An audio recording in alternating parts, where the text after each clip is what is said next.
I'm a 30-year-old woman, the middle child in a family of 3 siblings. My older sister Amanda, 33, has been the family's pride and joy for as long as I can remember. She's the golden child, the one who ticks all the boxes of what my mom considers success. Amanda's a corporate lawyer married to a doctor, with 2 perfect kids and a picture-perfect suburban life. Meanwhile, I've spent my life as the background character in her highlight reel. Growing up, it wasn't subtle. Every family dinner turned into a recap of Amanda's latest achievement. She aced her law school exams. Mom hosted a dinner to celebrate. She landed a job at a top firm. There was champagne. Bought a house? Mom couldn't stop gushing. Meanwhile, when I graduated with honors, Mom's reaction was, "Oh, that's nice, dear. So, what's Amanda up to these days?" It's not that I'm unsuccessful. I have a steady career, my own place, and I've been financially independent since my early 20s. But none of that seems to count in my mom's book. She's laser-focused on Amanda's accomplishments and treats me like an afterthought. It's like being in a play where Amanda's the lead, and I'm stuck as tree number 2 in the background. My younger brother, Eric, is 19 and in college. He's still figuring things out, but he's constantly under pressure to measure up to Amanda. Mom's always making helpful suggestions about what Eric could do to be more like your sister.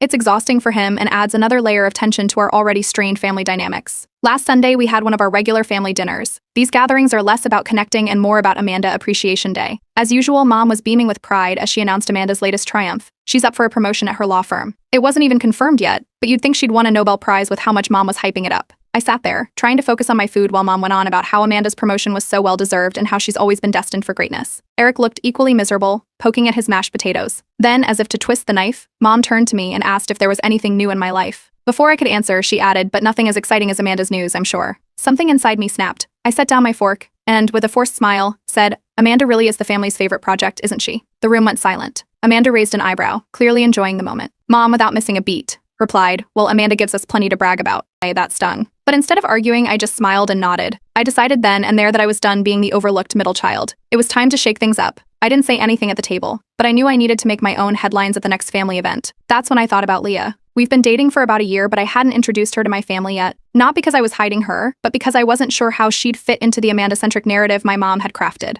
Leah's incredible, she's smart, accomplished, and has a way of lighting up any room she walks into. If anyone could make an impression, it was her. Later that night, I told Leah about the dinner and my family dynamics. She listened carefully, then smiled and said, "Sounds like fun. Let's give them something to talk about." She didn't elaborate, but I could tell she was already planning something. The following day, I called Mom and casually mentioned I'd be bringing someone special to Amanda's promotion celebration dinner. Her response was lukewarm at best. She asked a few questions about Leah, her job, her background, but it was clear she wasn't expecting much. Amanda, on the other hand, had her own commentary when she heard the news. She teased me about finally having a date that isn't imaginary. Classic Amanda. I wasn't going to let their reactions get to me. For the first time, I felt like I had a card to play. Leah wasn't just someone I loved, she was a force to be reckoned with. She mentioned she had a few surprises up her sleeve for the dinner, but she wouldn't tell me what they were. "Trust me," she said with a wink. With the dinner date set, I started preparing. I wasn't sure how the night would go, but one thing was certain. This time, Amanda wasn't going to be the only star in the room. Update 1. The day of Amanda's promotion celebration dinner finally arrived. Leah and I got to the restaurant right on time, and as soon as we walked in, heads turned. Leah looked stunning in a simple yet elegant dress, her confidence radiating with every step. I could already tell she was going to make an impression. The family was seated at a long table in the private dining area. Mom was perched at the head, practically glowing as she sat next to Amanda, who looked like she'd just stepped out of a designer catalog. Eric was slouched in his seat, scrolling on his phone, clearly not thrilled about being there. Amanda's husband, Dan, was chatting with Mom, playing the role of the perfect son-in-law. When Leah and I approached the table, the conversation stopped. Amanda's eyes widened slightly, and I caught a flicker of surprise before she regained her composure. Mom's expression was harder to read. She gave Leah a once-over and then greeted us, polite but distant. Leah introduced herself with a warm smile, immediately putting everyone at ease. Even Eric perked up, asking her about the book she had tucked under her arm. Mom, however, went straight to business, asking Leah what she did for a living. Without missing a beat, Leah explained that she ran a non-profit organization focused on community development, particularly in underprivileged areas. She mentioned how her team had recently raised millions to build schools and healthcare facilities. Dan, who rarely engaged with anyone besides Amanda, leaned forward, visibly impressed. He started asking her about the projects, clearly interested in the logistics and scope of her work. Amanda, on the other hand, was not pleased. She interrupted by reminding everyone of the reason we were there, her upcoming promotion. Mom immediately picked up on the cue and redirected the conversation back to Amanda, talking about her hard work and dedication. Leah didn't seem fazed, she just listened politely and smiled. As the appetizers arrived, Leah surprised everyone by pulling out a beautifully crafted scrapbook. She handed it to Mom, explaining that it was a collection of photos and stories from the charity's recent projects, many of which aligned with causes Mom had supported in the past. Mom flipped through the pages, her face softening. For the first time that night, she seemed genuinely engaged. Amanda, however, was not about to let Leah win over Mom so easily. She made a comment about people who use charity work as a way to show off. Leah, still smiling, responded gracefully, emphasizing the importance of collaboration and shared goals. Eric jumped in, saying it was refreshing to have someone new at the table with interesting things to talk about. He even teased Amanda about monopolizing every conversation, earning a chuckle from Leah and a glare from Amanda. Then came the unexpected twist. There was a grand piano tucked into the corner of the room, and when Eric found out Leah could play, he challenged her to perform. Leah hesitated for a moment but eventually agreed. She walked over to the piano and began to play. The room fell silent as her fingers danced across the keys. By the time she finished, the other diners in the restaurant were clapping. Amanda looked like she'd bitten into a lemon. She quickly mentioned how hard it was to juggle her grueling hours at the firm with her responsibilities at home. But instead of shifting the attention back to her, the conversation circled back to Leah when someone asked about her background in music. By the time the main course arrived, even Mom was asking Leah questions about her work, her hobbies, and her travels. Amanda, meanwhile, grew quieter and quieter. Then, out of nowhere, she let it slip that her promotion wasn't finalized yet. The table went silent for a moment before Leah, ever the diplomat, changed the subject, sparing Amanda further embarrassment. After dessert, Amanda abruptly announced that she wasn't feeling well and needed to leave. Dan tried to get her to stay, but she waved him off and walked out without another word. The rest of us stayed for a little while longer, and on the way home, Mom broke the silence in the car. She said, almost to herself, Leah is quite impressive. I didn't say anything, but I couldn't help but feel a quiet sense of pride. For once, it wasn't all about Amanda, and I wasn't just the background character. Leah had done more than just make an impression. She had shifted the family dynamic in ways I didn't think were possible.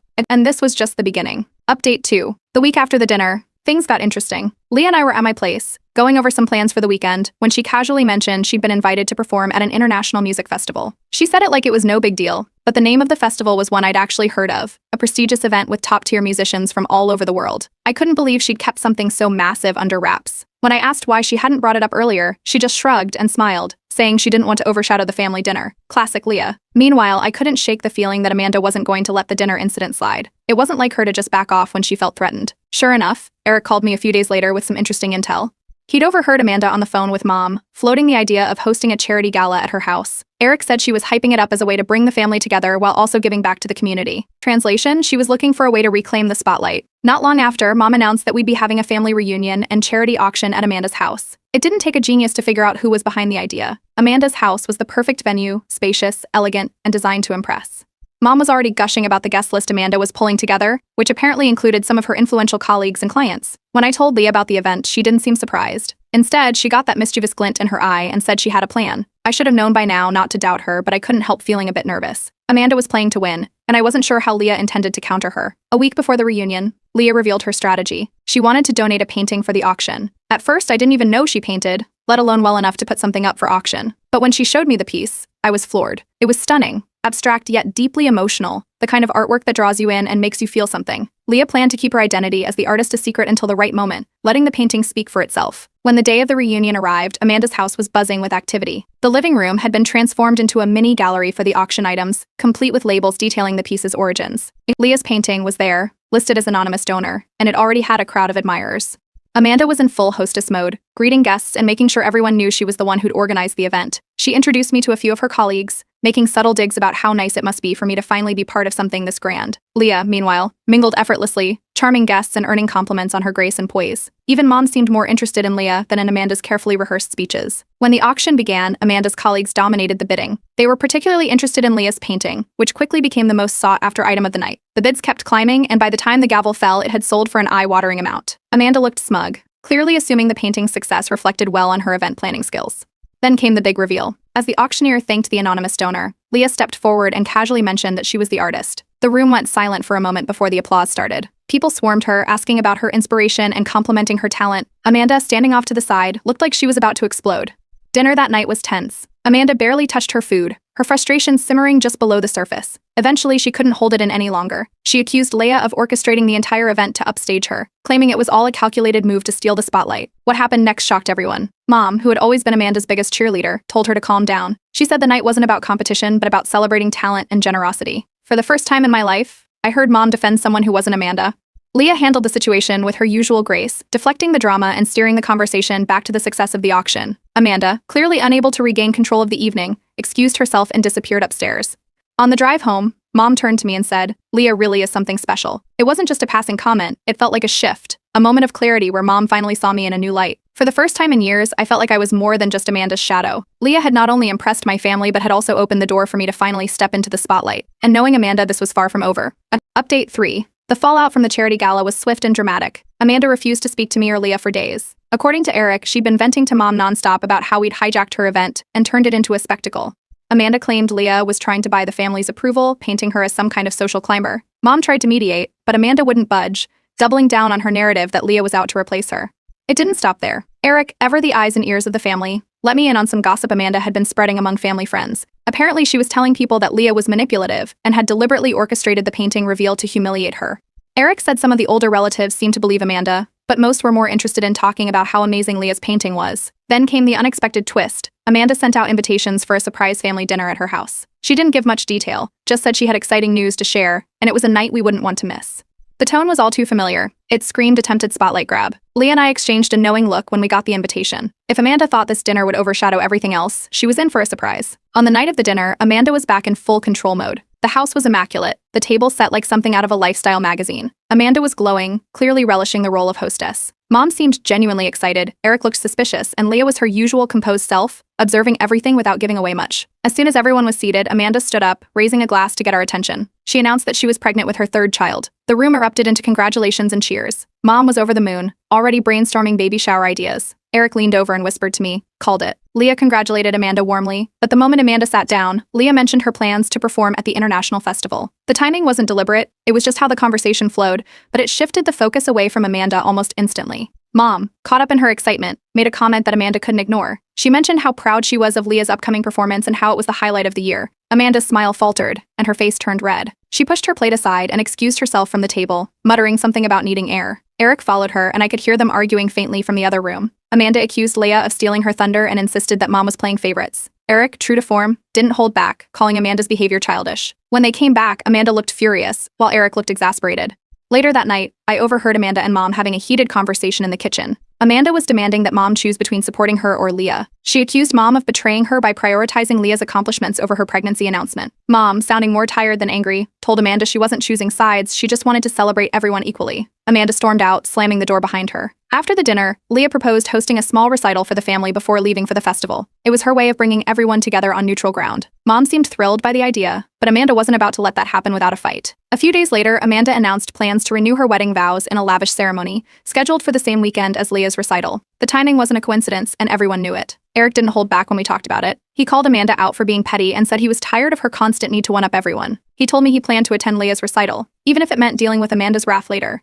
That was a big deal. Eric had always tried to stay neutral in family drama, but this time, he was firmly in our corner. When Mom found out about the scheduling conflict, she made her decision without hesitation. She told Amanda she'd be attending Leah's recital instead of the vow renewal. Amanda didn't take the news well. According to Eric, she accused Mom of turning the family against her and threatened to cut ties if Mom didn't change her mind. But Mom stood her ground, saying she couldn't keep enabling Amanda's behavior. As the weekend approached, I started to feel a strange sense of peace. For years, I'd been chasing Mom's approval, trying to prove I was more than just Amanda's shadow. But now I realized I didn't need it. I had Leah, Eric, and for the first time, a sense of my own worth. Amanda could keep playing her games, but I wasn't interested in competing anymore.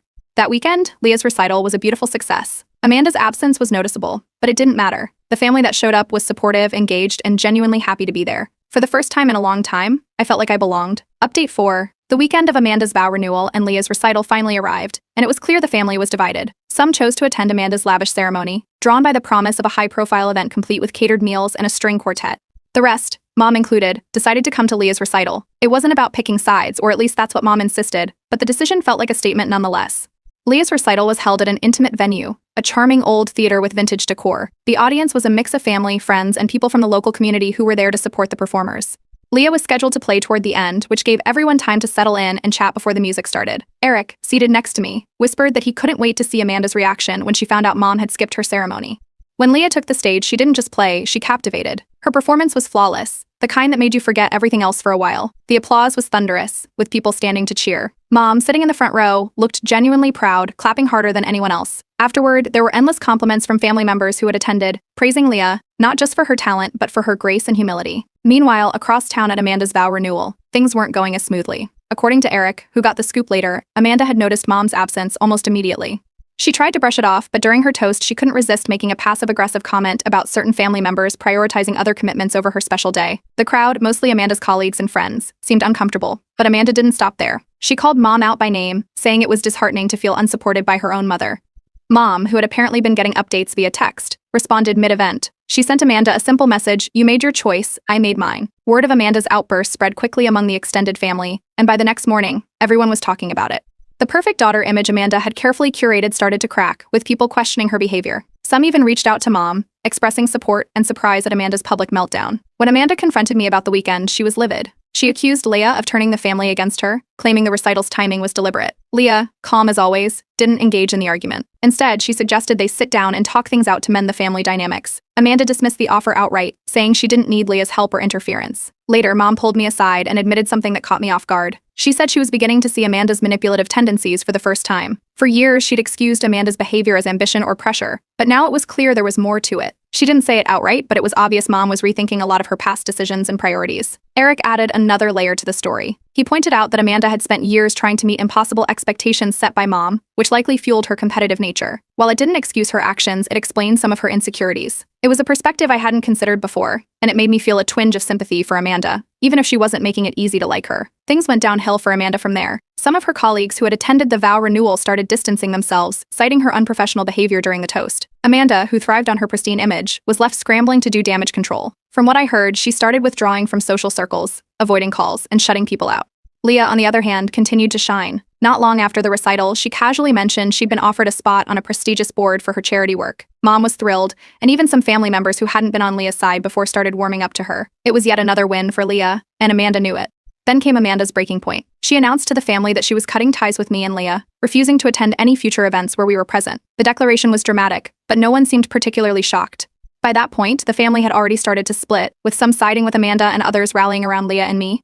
In the days that followed, the family felt like two separate factions. Amanda continued to isolate herself, while the rest of us began creating new traditions. Leah's presence became a central part of our gatherings, and for the first time in years, there was a sense of peace and unity, albeit without Amanda. Looking back, it felt like a turning point, not just for the family but for me as well. I'd spent so much of my life chasing Amanda's shadow, trying to prove I was worth noticing. But now, with Leah by my side and the support of those who mattered, I realized I didn't need Amanda's approval, or her drama, to feel complete. Update 5. Eric, being the eternal peacemaker, decided to host a family dinner. He claimed it was just a casual get-together, but everyone knew the real reason. He wanted to reconcile Amanda and me. Leah and I agreed to go, more out of support for Eric than any hope of resolution. Amanda's attendance was less surprising than her behavior when she arrived. From the moment Amanda walked in, it was clear she wasn't there to make amends. She gave Leah the cold shoulder, barely glanced in my direction, and spent most of the evening glued to her phone. The atmosphere was tense, with everyone trying to keep the conversation light, but the strain was obvious. It didn't take long for Amanda to unleash what had clearly been simmering for weeks. Midway through the meal, she slammed her glass down and accused Leah of stealing her family's attention and deliberately ruining her life. The room went silent. Eric tried to interject, but Amanda wouldn't let up, recounting every perceived slight since Leah entered the picture. Leah, who had stayed quiet through Amanda's previous outbursts, finally spoke up. She calmly listed all the times she had tried to include Amanda, to find common ground, and to show respect. Leah wasn't confrontational. She was matter-of-fact, recounting her efforts in a way that made it impossible to argue. Then Leah dropped the bombshell. She revealed that she and Amanda had crossed paths years before, at a charity event. Leah had been advocating for her nonprofit, and Amanda, representing her law firm, had dismissed Leah's work as lowbrow in front of a group of donors. Leah explained she hadn't brought it up before because she didn't want to hold a grudge, but Amanda's constant accusations had pushed her to speak out. The revelation hit like a thunderclap. Amanda froze, her face pale. Eric looked stunned, and even Mom seemed shaken. The rest of us were speechless as the story sank in. Amanda stammered something about not remembering the incident, but her reaction said otherwise. The room stayed quiet, the air heavy with disbelief. Mom broke the silence with something none of us expected. She apologized to me for the years of favoritism, admitting she had been blind to Amanda's behavior. She said she now saw how much pressure she had put on Amanda and how it had warped their relationship. It wasn't an easy thing for her to admit, but it was the first time she acknowledged how her actions had affected the family. Amanda's reaction was predictable. She stood up, accused us all of ganging up on her, and stormed out, slamming the door behind her. Eric followed her, catching up with her at the driveway. Their voices were loud enough for us to hear snippets of the argument. Eric accused Amanda of being unable to handle anyone else's success, calling her out for her selfishness and insecurity. Amanda yelled back, blaming everyone else for her unhappiness before driving off. The rest of us stayed behind, trying to make sense of what had just happened. Some family members expressed sympathy for Amanda, saying she was under a lot of pressure. Others were clearly fed up, tired of her constant need to dominate every situation. Leah, true to form, stayed calm and suggested we focus on rebuilding our relationships without Amanda's interference. Later that night, Mom admitted to me that she regretted the dynamic she had created. She confessed she might have unintentionally set Amanda up to feel like she always had to be perfect, which only made her more competitive and resentful. It didn't excuse Amanda's actions, but it added a layer of understanding. Weeks passed with no word from Amanda. The family began to settle into a new normal, one that felt lighter and less fraught with tension. Our gatherings became more about connection and less about competition. Leah became an integral part of these moments, her warmth and presence helping to heal wounds I didn't even realize were there. For the first time, I felt a sense of peace. I wasn't competing with Amanda anymore. I was living my own life, surrounded by people who cared about me for who I was. Leah's influence on the family was undeniable, but it was more than that. I realized I didn't need Amanda's approval or validation to feel valued. In the end, the family created new traditions, ones that reflected our shared growth. Leah's recital became an annual event, something everyone looked forward to. Mom became more mindful of how she treated us, making an effort to celebrate everyone equally. Eric, ever the peacemaker, found his own voice in the process, refusing to let Amanda's absence define the family dynamic. Amanda stayed distant, her silence a constant reminder of the divide. But instead of dwelling on it, we focused on what we had gained. The drama might not be over, but for now the family was healing. And for the first time in years, I felt like I truly belonged.